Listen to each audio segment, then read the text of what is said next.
Hello উপাসক উপাসিকা মণ্ডলী, এখন আমি চলে এসেছি ভারতবর্ষে বৌদ্ধ ইতিহাসে যে কয়েকটি অত্যন্ত তাৎপর্যপূর্ণ এবং ঐতিহাসিক গুরুত্বপূর্ণ পবিত্র স্থান আছে।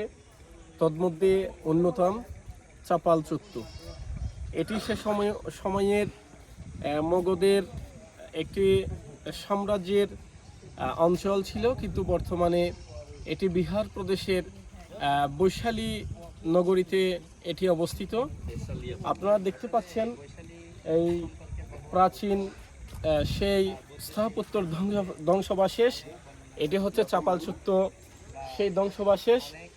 এই চাপালচত্তুর যেটি সবচেয়ে বেশি গুরুত্বপূর্ণ ঐতিহাসিক দিক, সেটি হচ্ছে বৌদ্ধ ধর্মের যিনি প্রচারক মহামতি বুদ্ধ, তিনি ৩৫ বছর বয়স থেকে ৮০ বছর বয়স পর্যন্ত মধ্যখানে প্রায় ৮০ বছর ধর্ম প্রচার করেছিলেন।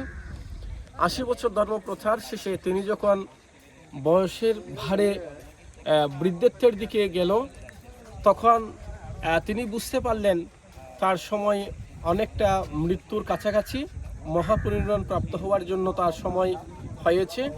তাই তিনি এই এলাকায় উপস্থিত হয়েছিলেন তার প্রধানতম শিষ্য, প্রধানতম সেবক আনন্দস্থবিরকে সাথে নিয়ে। একদিন এই অঞ্চলে তিনি ভিক্ষা গ্রহণ করে একটি বৃক্ষের নিচে বসে আনন্দস্থবিরকে তিনি বলেছিলেন যে তিনি আয়ু সংস্কার বিসর্জন দিবেন। কিন্তু সেই কথার মর্মার্থ আনন্দস্থবির বুঝতে পারেননি। মাররাজ এসে বুদ্ধকে ফাং গ্রহণ করার সাথে সাথে বুদ্ধ ফাং গ্রহণ করেছিলেন। পরবর্তীতে একটি অসময়ে প্রাকৃতিক বৈরী আবহাওয়ার সৃষ্টি হয়েছিল। তখন আনন্দস্থবির সে কারণ জিজ্ঞেস করলে বুদ্ধ বলেছিলেন, আমি আয়ু সংস্কার বিসর্জন দিয়েছি।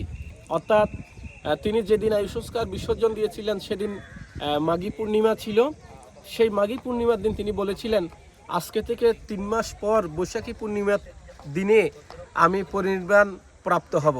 ঠিক সেই অনুসারে এখান থেকে বুদ্ধ পদব্রজে হাঁটতে হাঁটতে বর্তমান উত্তরপ্রদেশ সে সময়ের কোশল রাজ্যের সেই মল্লদের যমক শালবৃক্ষের নিচে তিনি গিয়ে পরিনির্বাণ প্রাপ্ত হয়েছিলেন।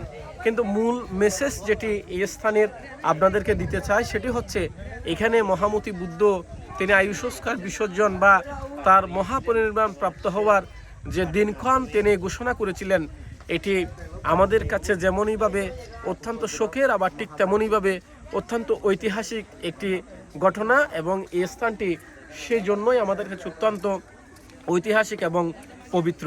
এখানে এসে আমি এটি ভিডিও ধারণ করে নিলাম। আপনারা যারা দেখেছেন নিশ্চয়ই ভালো লেগেছে। যারা দেখেছেন তাদেরকে অসংখ্য ধন্যবাদ এবং কৃতজ্ঞতা জানিয়ে বিদায় নিলাম। জগতের সকল প্রাণী সুখী হোক।